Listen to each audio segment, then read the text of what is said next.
This video is on acids and bases. So we need to talk about acids and bases, and before we can get into the chemistry of them, we should talk about their properties. Now, you've already seen acids and bases before in your life, and you might not have realized that it's an acid or a base.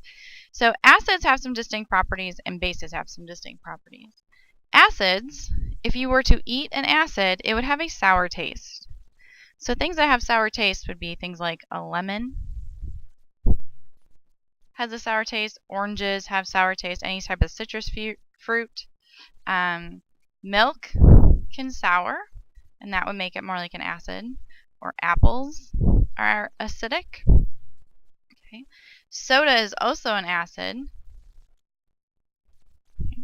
And then vinegar, although you probably don't eat vinegar on a regular basis, but it is in things like pickles, that also has a sour taste and is an acid. All acids contain hydrogen,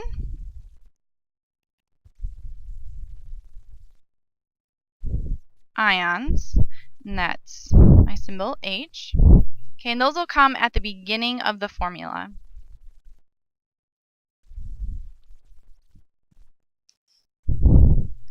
Acids can react with metals to produce hydrogen gas, and that we write as H2. Acids can react with bases, and here it's a neutralization reaction, so they cancel each other out and they produce water, and they produce an ionic salt, so just a compound that's a metal and a nonmetal put together.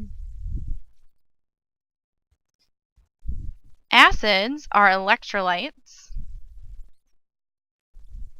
and that means that they can conduct electricity. They have a pH that's lower than 7. And we can test them using litmus paper, and they specifically turn blue litmus paper red. So blue to red acid.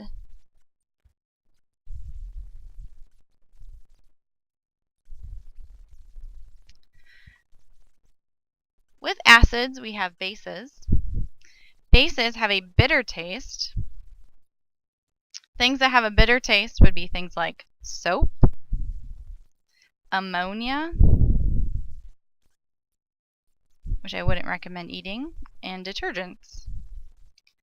Again, not something you would eat, but they are bases.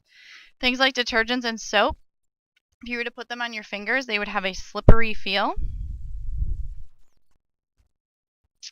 Again, just like acids, they're electrolytes, and they can conduct electricity. They're going to contain something called hydroxide ions, and that's where we have an OH at the end. The exception is ammonia, which is NH3. So OH is at the end of the formula.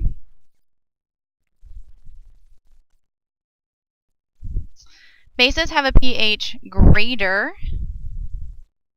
than 7. They react with acids just like before to produce water and a salt. So they neutralize each other. So we say this is neutralization.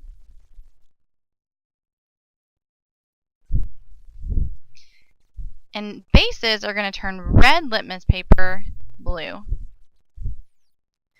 There are different types of acids and bases. There's 3 different types, so we're going to focus on the Arrhenius acids and bases, which is the most general definition of an acid and a base. The Arrhenius definition says that acids contain hydrogen ions.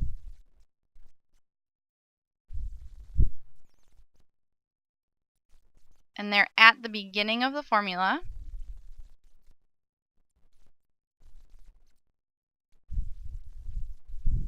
So an example would be like HCl, hydrochloric acid, H2SO4, sulfuric acid, HNO3, which is nitric acid. So they all start with the hydrogen in the front. Bases are going to contain hydroxide, and hydroxide is OH, and that's at the end of the formula. So examples here would be like NaOH, which is sodium hydroxide, CaOH, calcium hydroxide, and so on. So if we end with this OH hydroxide, that tells us we have a base. Then there's a special term for things that can act as an acid or a base, which is called amphoteric. So amphoteric. So it can act as an acid or a base. An example of this is water. So we typically write water as H2O, but if we break it apart, we can write it as HOH, where I have this hydrogen and my hydroxide. So remember, a water molecule is an oxygen in the middle with a hydrogen coming off one side and a hydrogen off the other. So we have this hydrogen here and this hydroxide here. So we can pull off this, and this is our acidic part, and then the OH here is our basic part.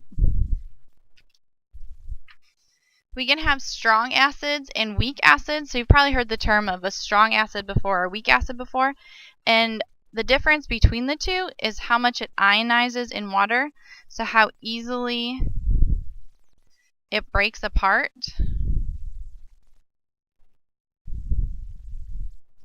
In water. So strong acids and bases are going to break apart in water 100%. So that means that the hydrogen is going to break off, or the hydroxide is going to break off completely. That means they're strong electrolytes.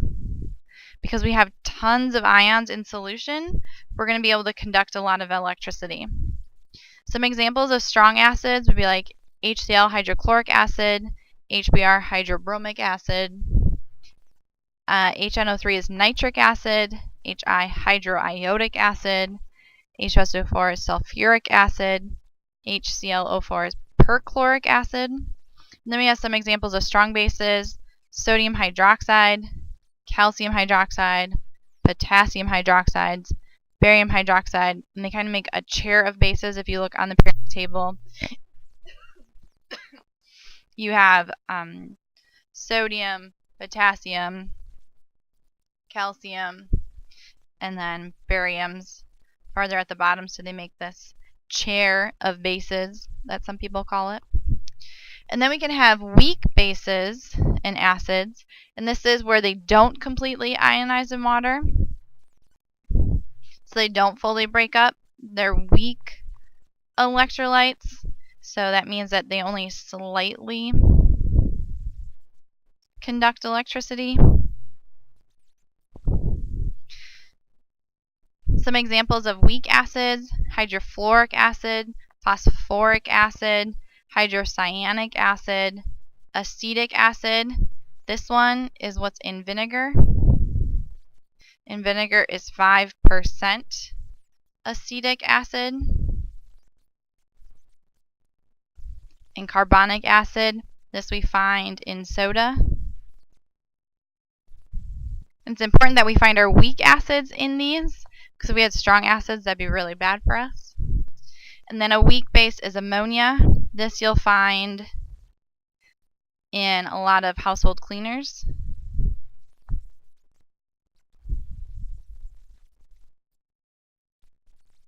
And so those are our major properties of acids and bases, and strong and weak acids and bases.